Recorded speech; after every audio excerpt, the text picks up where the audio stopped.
Hey, what's up, everyone? It's your boy Jeff. Literally just got out of the shower to watch this match right here, and it is going to be Brian Pillman versus Goldust from WWF In Your House Ground Zero. The stipulation goes as followed: if Brian Pillman loses, he will leave WWF forever.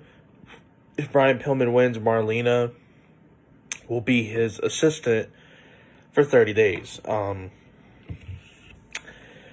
Zach told me that this was the last pay-per-view match that Pillman ever had, so that's tragic. And obviously, I know about Brian Pillman's death and whatnot, but I guess I unintentionally chose his last match, which I'm glad I did because we can highlight Brian Pillman, the performer, and like the character that he was on the screen.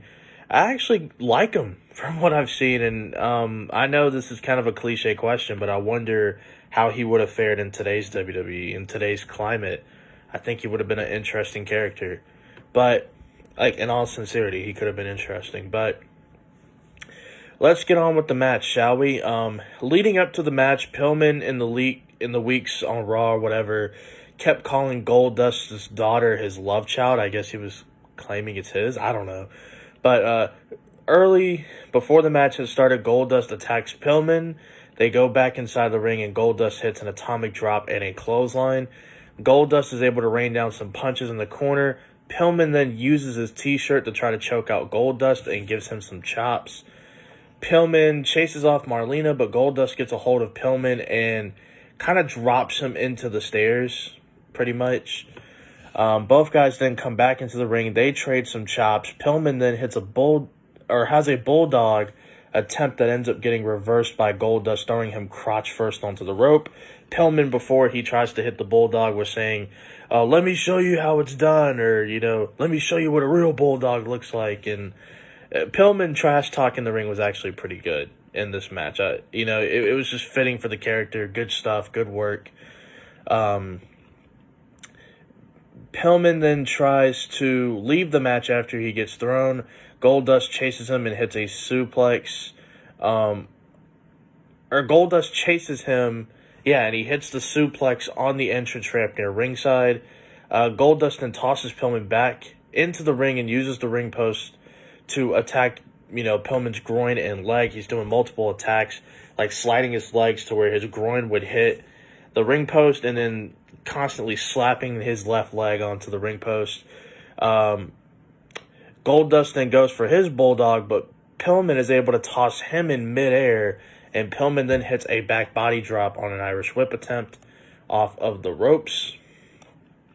Pillman then is able to wear down Goldust with a hip attack or two, and he puts in this chin lock while he's talking trash to him and Marlena. Goldust then counters that chin lock by getting him up for an electric chair. Pillman then comes out of the corner with a chop. He gets Irish whipped into the opposing corner. Pillman then hits a back elbow. Pillman then goes to the top rope. Goldust kind of runs the ropes a little bit and runs into the rope that Pillman's on to get him to trip off of the turnbuckle and land on his nuts, or his groin, basically. Goldust then goes up to the top turnbuckle and tosses Pillman to the outside guardrail, onto the guardrail head first. Marlena slaps Brian Pillman. Ref apparently just didn't see it.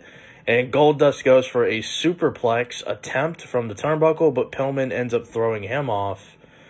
Pillman then goes for a dive onto Goldust, and he misses the dive, and Goldust hits the curtain call, but the ref was taken out by Pillman. So in curtain call position, Pillman had poked the eye of the ref.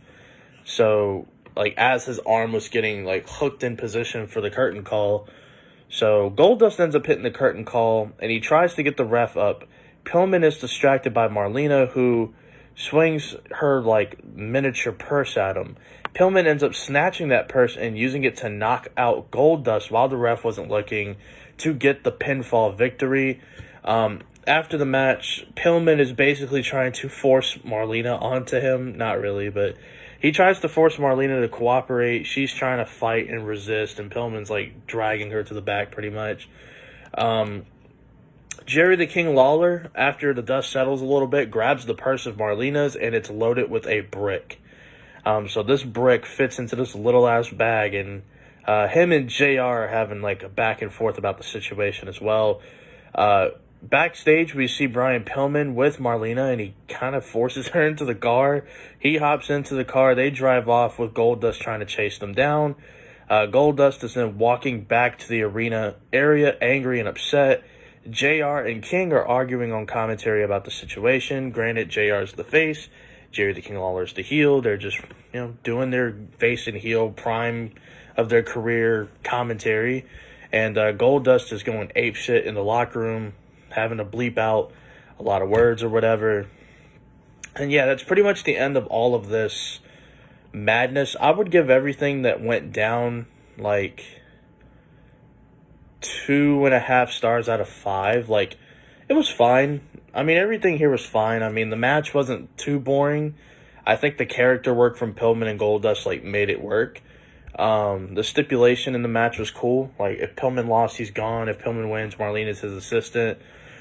I really don't know how this plays out, because I know Pillman ended up passing away, unfortunately.